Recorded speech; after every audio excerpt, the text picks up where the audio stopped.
18 तारखेपासून leather बॉलवर cricket स्पर्धा होत आहेत आणि ह्या स्पर्धा एकूण 9 संघाच्या माध्यमातून खेळल्या जाणार आहेत.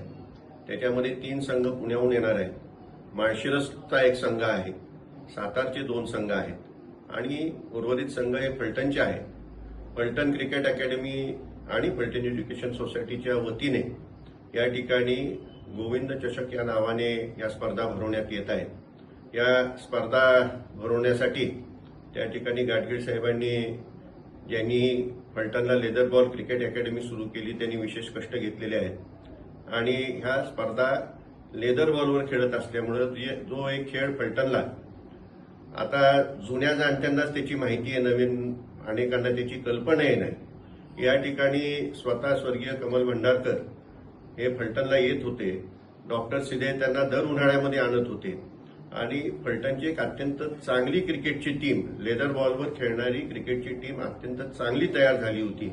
अनेक नामवंत क्रिकेटपटू फलटणमधून तयार झाले होते. मध्यंतरी कुठंतरी ह्याच्यामध्ये फार मोठा या ठिकाणी गॅप पडलेला आपल्याला दिसून येतो आणि तो भरून काढण्याच्या दृष्टीने या ठिकाणी या स्पर्धा भरवल्या जात आहेत. ही अत्यंत आनंदाची बाब आहे आणि यातून चांगले क्रिकेटपटू फलटण शहरातून परिसरातून निर्माण होतील असा विश्वास व्यक्त करतो आणि या स्पर्धांना मनापासून शुभेच्छा व्यक्त करतो. शुभेच्छा देत असताना आपण आवर्जून या स्पर्धा पाहण्यासाठी यावं, कारण 20 वर्षाखालील मुलांच्या ह्या स्पर्धा आहेत. त्यामुळे जास्तीत जास्त प्रेक्षकांनी या स्पर्धा पाहाव्यात अशी माझी आपणा सर्वांना विनंती असेल.